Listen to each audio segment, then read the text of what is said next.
What makes a woman wait? Not for traffic, not for a late flight, not even for a phone call that hasn't come yet. What makes a woman wait in a wedding dress, seated in silence, while 200 guests stare at an altar that will never be reached?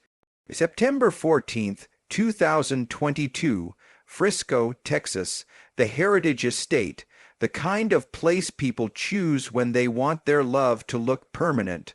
White pillars, manicured lawns, lights wrapped around old oak trees like promises that were supposed to last forever. It was booked a year in advance, paid in full. Nearly $150,000 spent on a single day meant to define a lifetime. The ceremony was scheduled for 4:00 p.m. By 3:30, everything was ready. The bride's dress hung perfectly from her shoulders, custom, designed, altered again and again to fit her body exactly. The silk shimmered softly under the lights. Every bead had been placed by hand. This was not just a dress, it was proof. Proof that she belonged here, proof that she deserved this moment like anyone else. Her hair was styled carefully, crystals woven in so they caught the light when she moved. Her makeup was flawless, calm, controlled. She looked exactly the way a bride is supposed to look when she believes her life is about to begin. At 3:45, guests began filling the seats, friends, distant relatives, business associates. People holding phones, whispering compliments, smiling for pictures. The string quartet began warming up, playing soft melodies that floated through the air like reassurance. At 4:00 p.m., the music started. The groom was not there. At first, no one panicked. Weddings are delayed all the time, a missing boot near, a nervous groom, a traffic issue. Someone joked that he was probably just getting cold feet.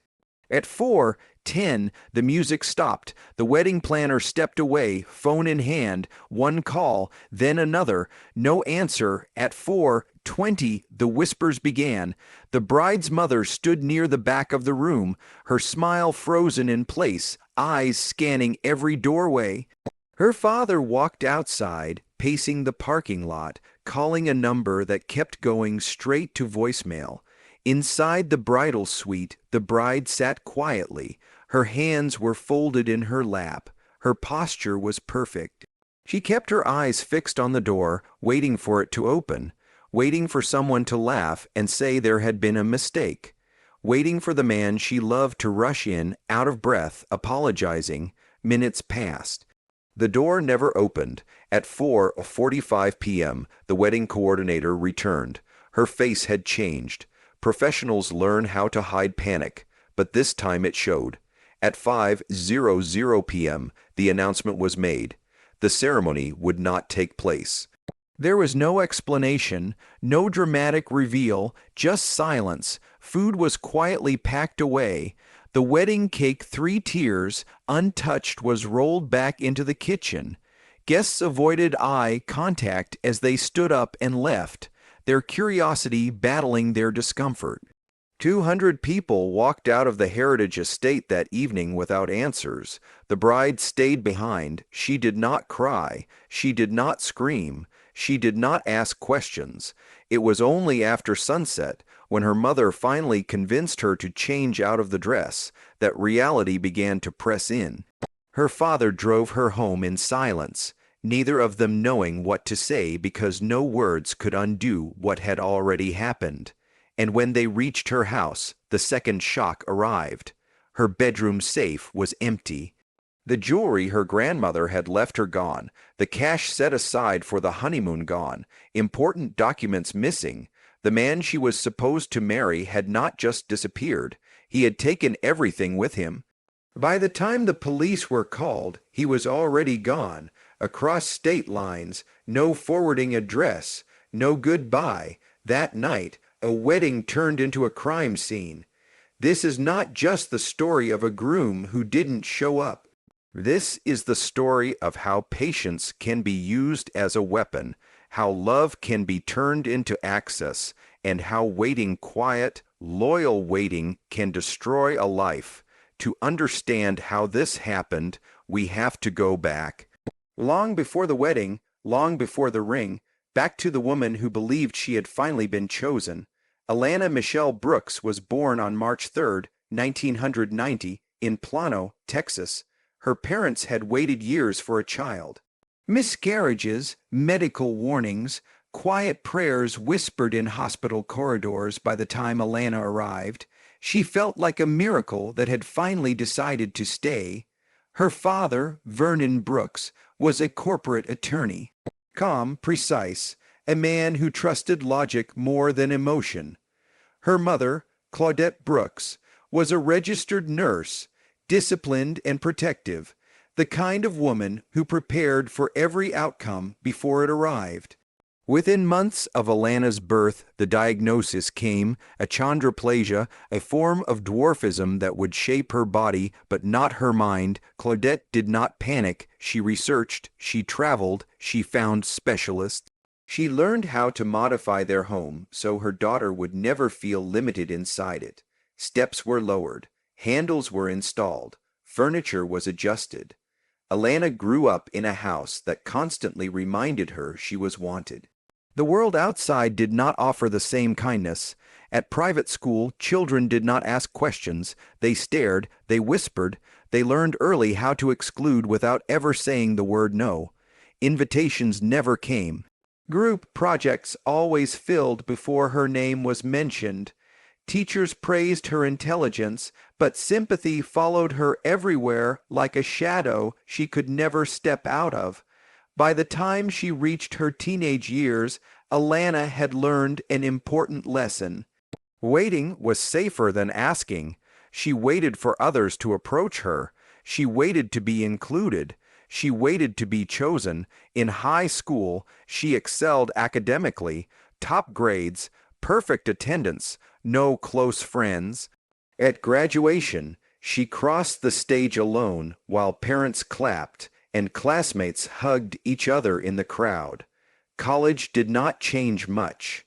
She earned a business degree, graduated with honors, and went straight into a stable corporate job. Financial independence came early. Emotional connection did not. By 22, Alana had everything that was supposed to make life comfortable: money, security, a supportive family, and an unbearable loneliness. She watched her peers fall in love, get engaged, move forward. She told herself she was patient, that her time would come, that waiting meant maturity. What she did not know was that patience can look exactly like vulnerability to the wrong person. The man who would eventually walk into her life came from a very different world. He was born and raised in South Dallas. Poverty was not temporary there, it was inherited. His father disappeared early. His older brothers moved in and out of the prison system. Survival was learned young, and trust was treated as a weakness. He was not violent. He was not impulsive. He was observant. By his mid-20s, he had mastered the art of reading people. He watched how they spoke, what they needed, what made them feel seen. He learned that the fastest way into someone's life was not force, it was usefulness. In June 2014, their paths crossed in the most ordinary place. A home improvement store. Alana was struggling to load supplies into her car.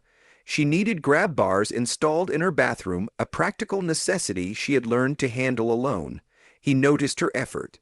He offered help without hesitation. He did not speak down to her. He did not show pity. He simply listened. He installed the bars that same week, charged her almost nothing, spent extra time making sure everything was safe.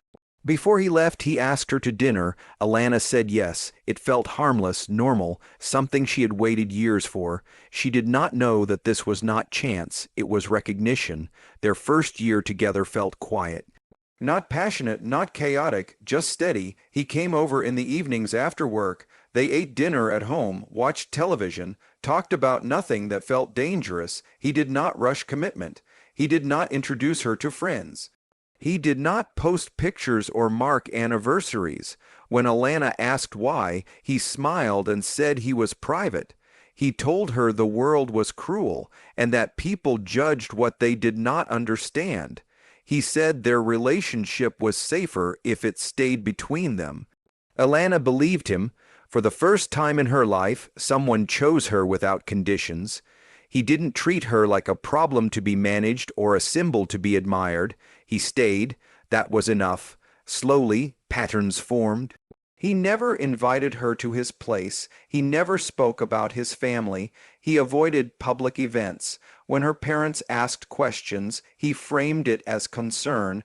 He said they were protective because they didn't trust him. He said love did not need approval.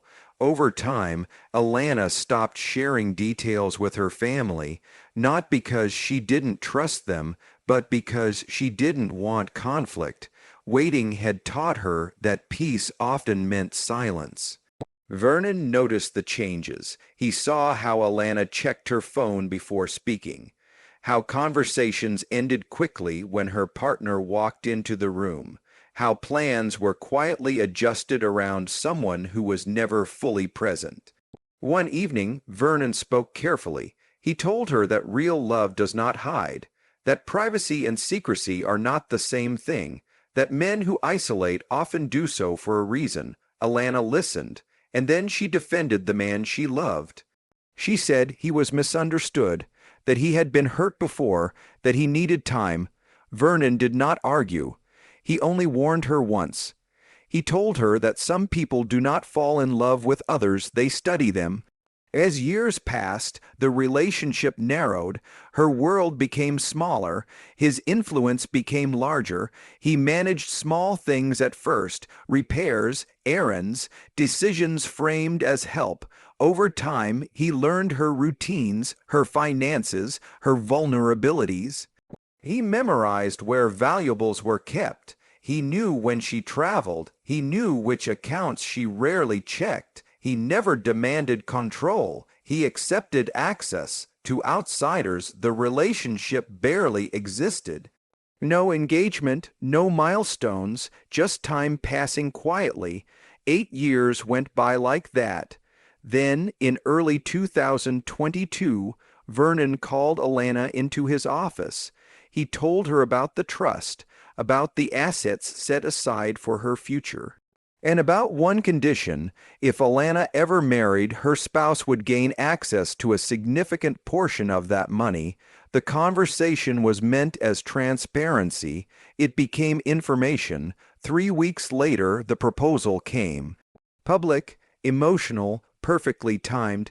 He got down on one knee in a crowded restaurant. Strangers applauded. Phones recorded. He spoke about forever. Alana said yes before the sentence was finished. She did not notice how his curiosity shifted, how affection intensified alongside questions, how he asked more about paperwork than plans, how he spent time alone in her home, observing, counting, learning. The wedding was planned quickly. September 14th, 2022. Deposits paid, venue booked, dress ordered, guests invited. While Alana imagined a future, he prepared an exit. The morning of September 14th, 2022 did not begin with panic. It began with precision. While Alana was getting ready at the venue, surrounded by stylists and quiet excitement, he was somewhere else entirely, moving through her house with the confidence of someone who had already rehearsed every step. He did not rush. There was no chaos, no hesitation, no second thoughts. He entered using the key she had given him years earlier, the same key that symbolized trust, the same key that meant he never had to force his way in. Inside the house, everything was exactly where he expected it to be: the safe in the bedroom closet, the jewelry drawer beneath the vanity, the envelope containing cash for the honeymoon. He opened the safe without difficulty.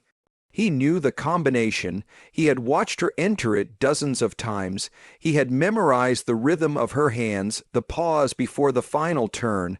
Access does not need violence when patience has already done the work. One by one, he removed the contents: gold bracelets passed down from her grandmother, necklaces she wore only on special occasions, rings she planned to give her future children. He placed everything carefully into a bag. Not like someone stealing, like someone collecting what he believed he had earned. He checked the house once more before leaving. No note, no message, no apology. By the time Alana's phone buzzed with unanswered calls from the wedding planner, he was already on the highway, driving east, crossing county lines, then state lines, putting distance between himself and a life he had never intended to keep. At the venue, time continued to move forward without him. At 3:45 p.m., guests took their seats. At 4:00 p.m., the music began. At 4:10 p.m., confusion turned into concern. At 4:30 p.m., concern turned into fear. And still he did not answer. By the time the ceremony was officially canceled, he was hundreds of miles away. When the police arrived at Alana's house that evening, they found no signs of forced entry. No broken locks, no shattered windows. From a legal standpoint, it wasn't a burglary, it was access. The report listed the missing items, the estimated value, the timeline. Officers made calls, ran his name, entered the information into a system already crowded with similar stories. They were honest. Recovering the property would be difficult, locating him would take time, and prosecution was uncertain. Alana listened in silence. The shock did not come all at once. It arrived in waves. First, disbelief, then confusion, then humiliation. The wedding that never happened spread quickly through social circles. Questions came without answers. Sympathy felt sharp instead of comforting. Every detail of her life became something others discussed without her permission. Days passed, then weeks, no contact, no remorse, no explanation. While Alana waited for the law to act, reality settled in. 8 years of her life had not been love, it had been preparation. Her father watched the change in her carefully. The quiet hardened. The patience that once defined her turned into something colder, something restless. Vernon tried to guide her back toward reason. He reminded her that the law moved slowly, that rage created consequences, that the man who hurt her would eventually be found, but Alana had spent her entire life waiting, waiting to be included, waiting to be chosen, waiting to be loved, and now she was done waiting. In late October 2022, she made a decision she would never be able to undo. If the system would not deliver consequences, she would. She did not act impulsively. She did not act emotionally. She planned. She hired someone through indirect contacts. Cash exchanged hands, no names used. No written communication, only instructions. The message was clear. Find him, make him feel it. Make sure he understands what he took. On November 6, 2022, in a parking lot outside a budget motel in Shreveport, Louisiana, the man who never showed up to his wedding was found. The ambush was fast, a confrontation, a weapon, a single devastating injury. His leg was shattered. He survived, but his freedom did not. Hospitals ask questions. Police follow money. Stories unravel when pain forces truth into the open. Within weeks, phone records connected. Payments traced back. The story no longer belonged to whispers. On December 15, 2022, Alana Michelle Brooks was arrested. She did not resist. She did not deny it. On her 33rd birthday, she stood in court and pleaded guilty. 7 years in prison, possibility of parole. Her father would not live to see her released. The man who betrayed her would carry the injury for life. No one walked away untouched because this was never a story about winning. It was a story about cost. The arrest did not make headlines at first. There was no dramatic press conference, no breaking news banner. Just a line in a police report that connected a failed wedding in Texas to a violent assault in Louisiana. But stories like this do not stay quiet for long. Once the details surfaced, the media moved quickly. The abandoned bride, the stolen inheritance, the hired retaliation, every headline focused on shock, not context. Sympathy was divided. Judgment came easily. Some called her a victim who snapped. Others called her a criminal who crossed a line. Few bothered to ask how 8 years of silence can distort a person's sense of right and wrong. In court, Alana did not look like the woman from the wedding photographs. The posture was the same, straight, controlled, but the softness was gone. She listened as prosecutors laid out timelines, payments, phone records. She did not interrupt. She did not cry. When asked why she did it, she did not speak about revenge. She spoke about finality. She said she had spent her entire life believing that if she waited long enough, things would resolve themselves, that patience would eventually be rewarded, that endurance was the same thing as strength. She said the wedding day taught her something different, that waiting does not always lead to justice, that silence does not protect you, and that sometimes the moment you stop waiting is the moment everything collapses. Her legal team advised her to fight the charges. She refused. A trial would have dragged her family through months of public humiliation. It would have turned her life into entertainment. She chose to end it quickly. The plea deal was accepted, 7 years, with the possibility of parole. The sentence was read without emotion. Courtrooms do not acknowledge broken hearts, only broken laws. Vernon Brooks sat in the gallery that day, hands folded, eyes forward. He did not speak to reporters. He did not look at the man his daughter had hired someone to hurt. He only watched as Alana was led away. He would die 3 years later, heart failure. Friends said he never recovered from watching his daughter disappear behind a prison door. Inside prison, Alana's life became smaller again. Schedules replaced choices. Silence returned. Waiting resumed, this time enforced. She received letters from strangers, some full of hate, some full of praise. Many from people who saw themselves in her story and wanted validation for their own anger. She never replied. Across state lines, the man who never came to the altar lived with the consequences of his own decisions. The injury never healed properly, walking remained painful, jobs were lost, relationships short-lived. He told people different versions of the story depending on who was listening. Sometimes he was the victim. Sometimes he was unlucky. Rarely did he admit what he had taken. No one won. That is the part most true crime stories struggle to say out loud. There was no closure, only damage moving in different directions.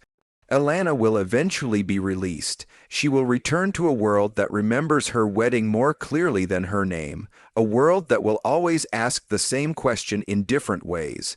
Why didn't she just walk away? But the better question is this. What happens to a person who learns from childhood that waiting is the safest way to survive and then discovers that waiting cost them everything? This story is not about a man who disappeared.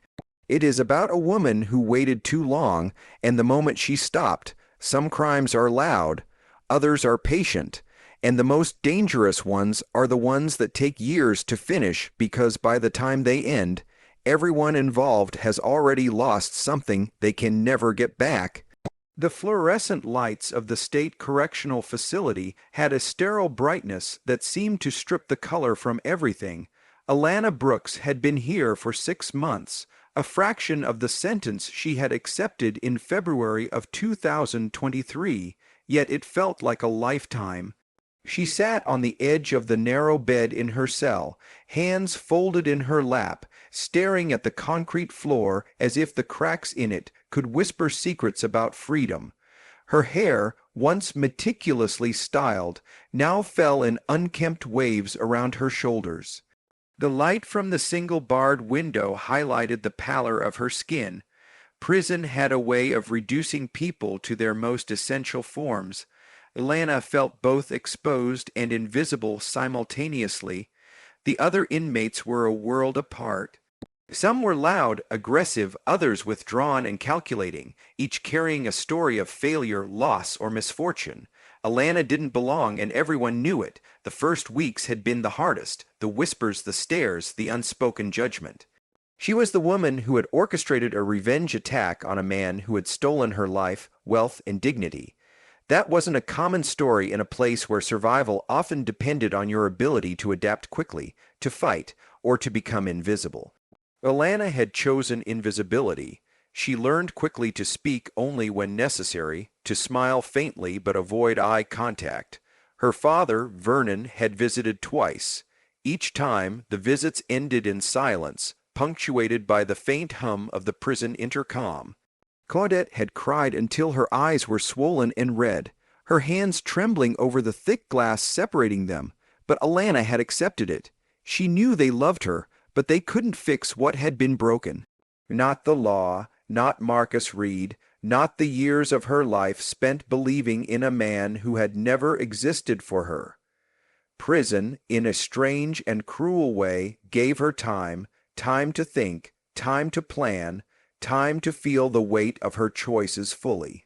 At first, the anger burned like acid in her chest. She replayed the events of September 14th, 2022 over and over. She imagined Marcus lying in that parking lot in Shreveport, the cold evening air biting at him as the men, her men, made him understand the cost of his betrayal. She told herself she didn't regret it.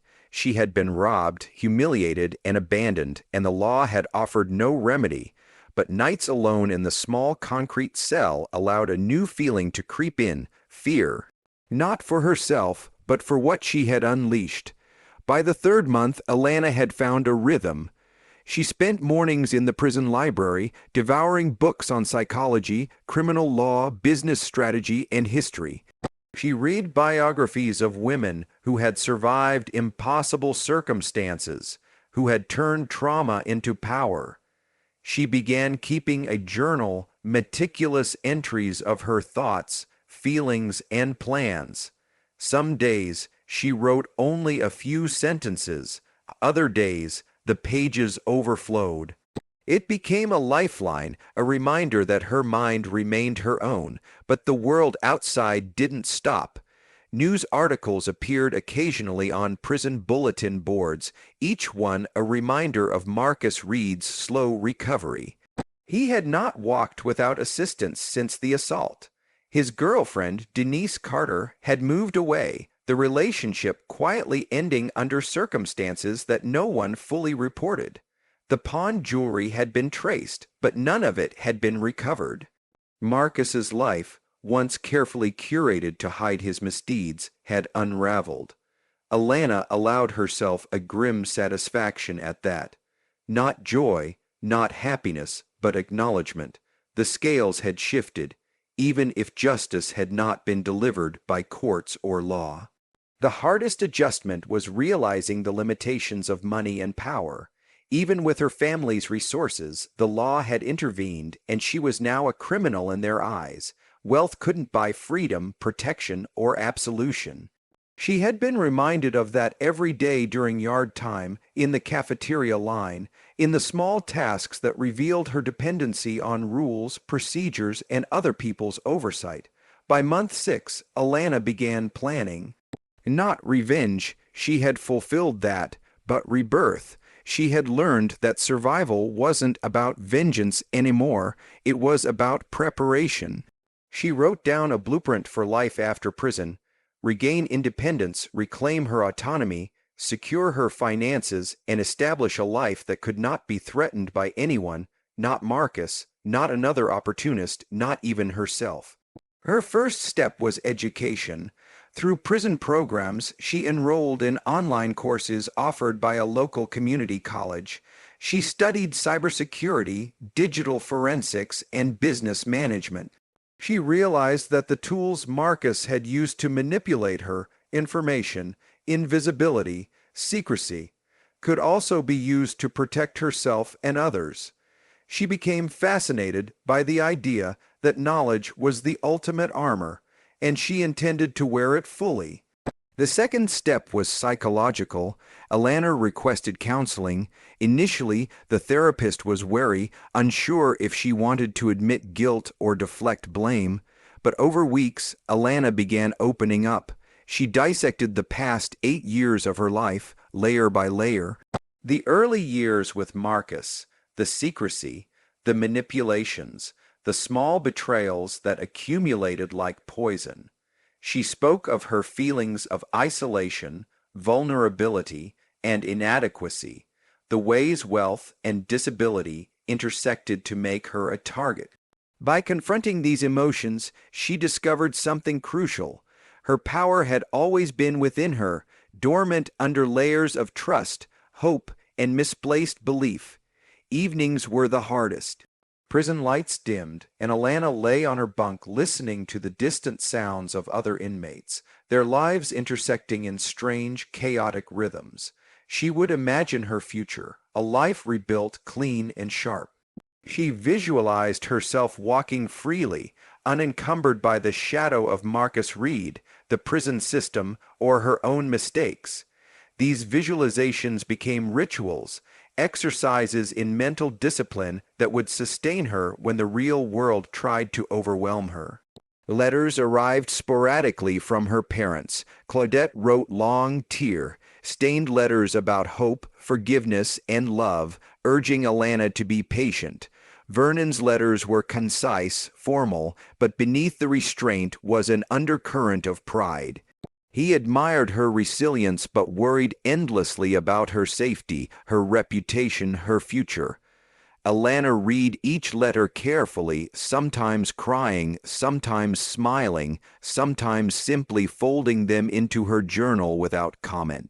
She was learning to separate love from obligation, emotion from strategy. By the 7th month, she had begun networking discreetly. She communicated with former associates of Terrell Washington, the intermediary, using encrypted messages to understand the legal boundaries and strategies for post-prison life. She wasn't planning another attack. She had no desire for violence, but she was learning how to use information, leverage, and planning to ensure she would never again be vulnerable.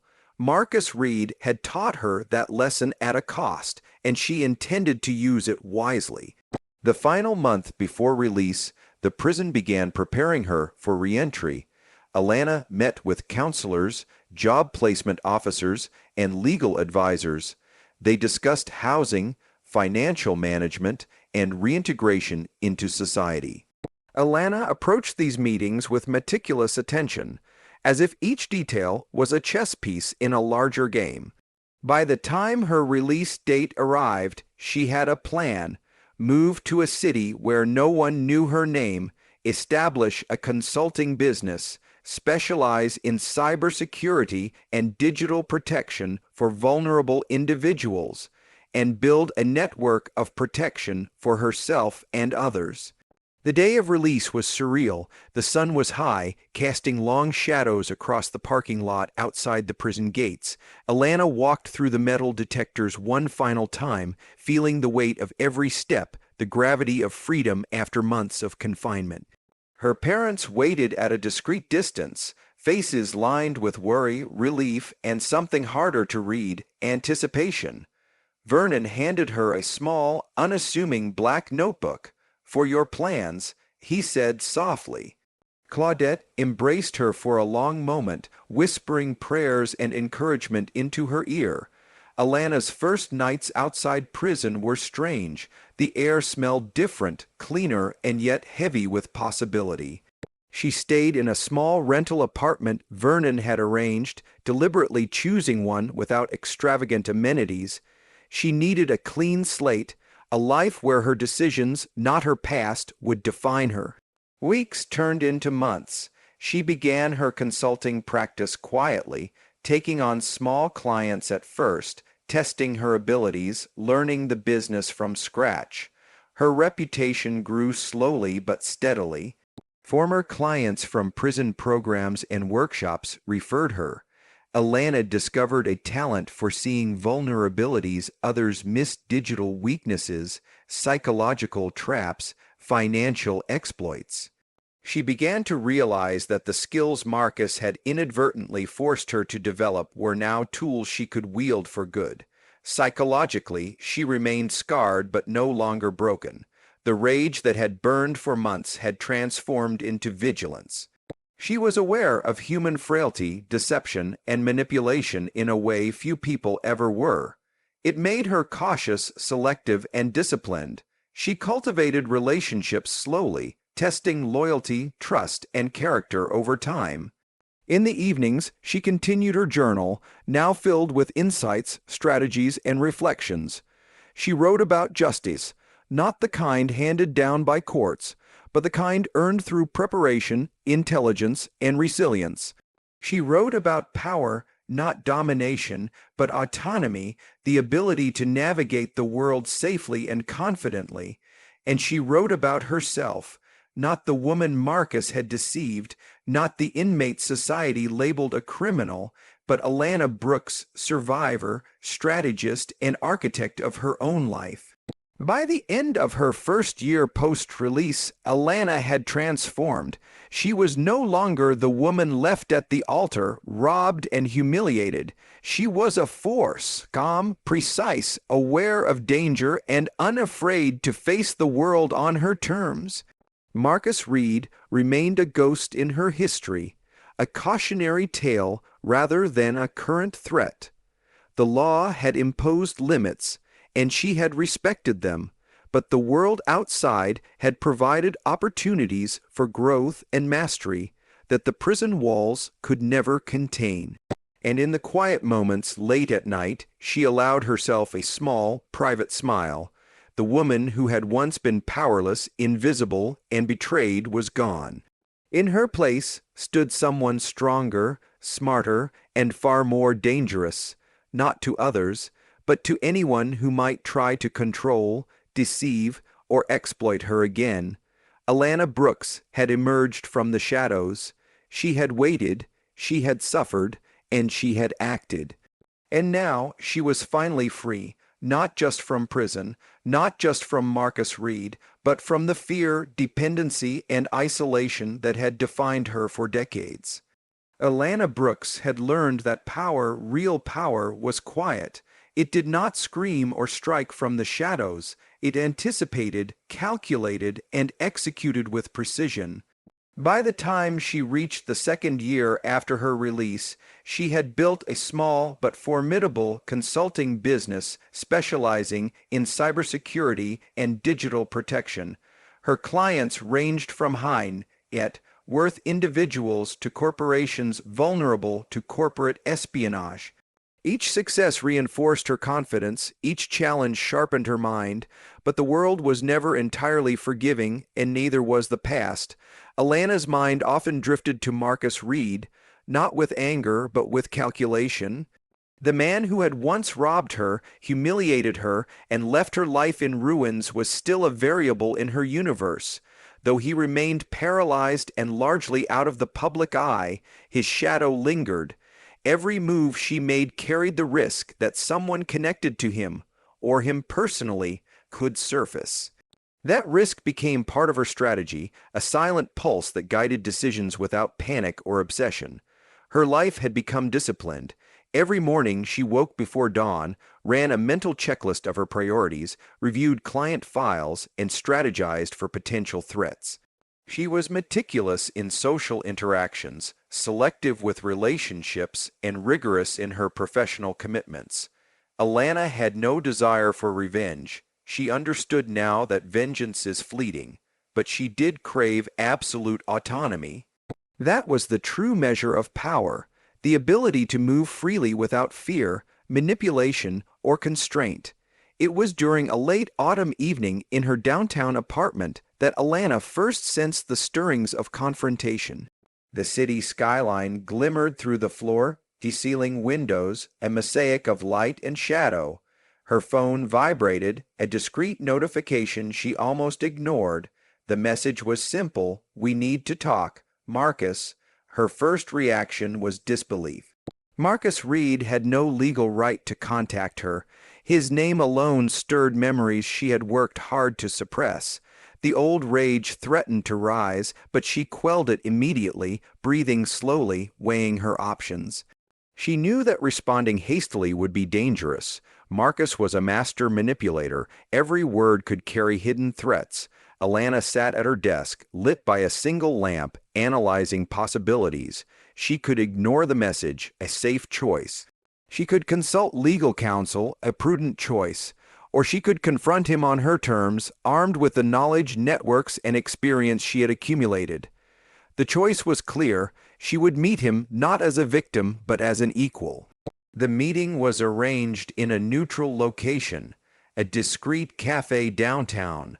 Marcus arrived, older, more fragile, his arrogance diminished, but his presence still unsettling.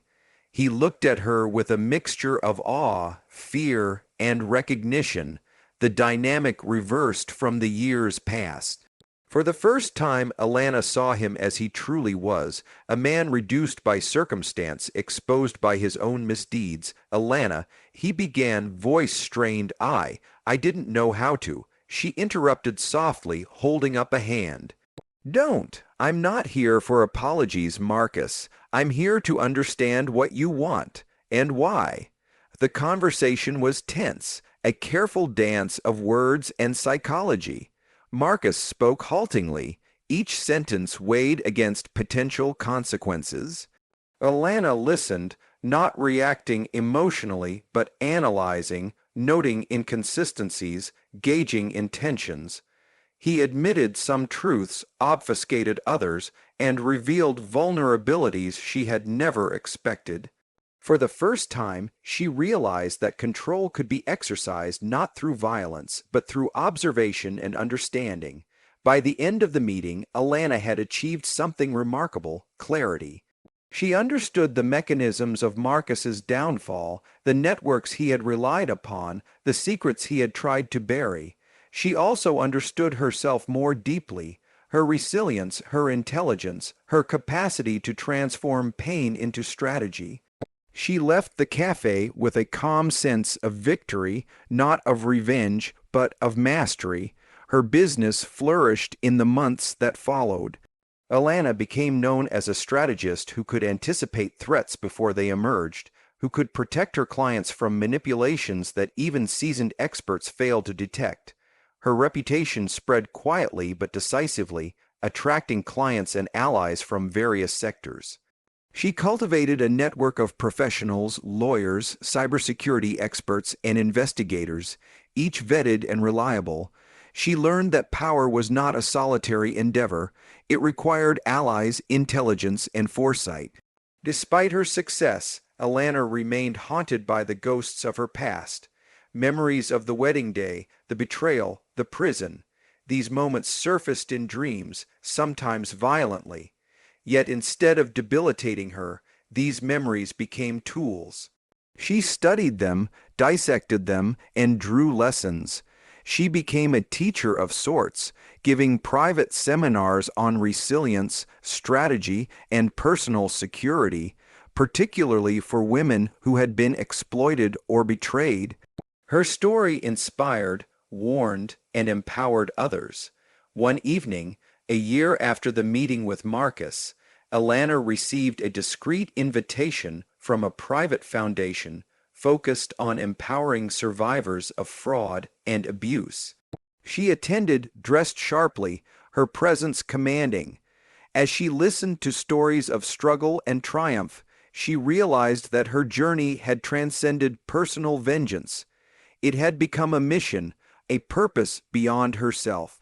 The woman left at the altar years ago was gone. In her place stood a leader, a mentor, a strategist who had transformed trauma into action. Alana's personal life, however, remained guarded. She kept friendships shallow until trust was proven, romantic relationships almost non-existent. The world had shown her its capacity for cruelty and deception. She refused to allow it another chance to exploit her. Yet she did not close herself off entirely. Through her network, she met individuals who shared her values: intelligence, integrity, resilience. These connections were measured, deliberate, and meaningful. Financial independence gave her freedom, but she pursued it not for luxury, but for security. She diversified investments, established a fund to support survivors, and ensured that her wealth was protected from any future threats. She understood that money alone could not protect her, But when combined with knowledge, foresight, and strategy, it became a powerful shield. Marcus Reed faded into irrelevance. Legal restrictions, his physical limitations, and Alana's own careful management ensured he would never pose a threat again. Yet she remained vigilant, knowing that power could shift unexpectedly. She had learned to anticipate, not react, to observe, not succumb, to act, not panic. Years passed. Alana's business expanded nationally, her reputation cemented. She became a symbol of resilience for those who had been betrayed, exploited, or underestimated. Yet she remained humble, aware that her journey had been defined by both fortune and misfortune, intelligence and experience. In the quiet of her penthouse apartment, overlooking the city that now seemed smaller and more navigable than it once had, Alana reflected on her journey. The pain, betrayal, imprisonment, and fear had been chapters, not the conclusion. She had waited, suffered, acted, and learned, and now she was not just free, she was sovereign. Her final act of closure came not with confrontation, but with reconciliation within herself. Alana visited the cemetery where her maternal grandmother was buried, a woman who had nurtured her as a child and instilled a sense of moral compass. She placed a small bouquet on the grave, whispering thanks for the guidance, resilience, and wisdom imparted across generations. The past was honored, the present claimed, and the future embraced. Alana Brooks had transformed entirely. The woman left at the altar, humiliated and broken, had evolved into someone unassailable, strategic, resilient, and profoundly self-aware. Her story was no longer one of victimhood, but of mastery. She had turned betrayal into strength, imprisonment into planning, and fear into vigilance. And in the stillness of the night, when the city lights flickered like distant stars, Alana finally allowed herself a deep, unburdened breath. The shadows of the past had been acknowledged, understood, and contained. The light of her future, carefully built and fiercely protected, shone brightly. For Alana Brooks, the waiting, the suffering, and the struggle had not been in vain. They had been the crucible through which she emerged, tempered and formidable, ready to live not in reaction, but in deliberate, sovereign power. The story did not end with vengeance or with tragedy, but with transformation. And that was far more potent than any revenge could ever be.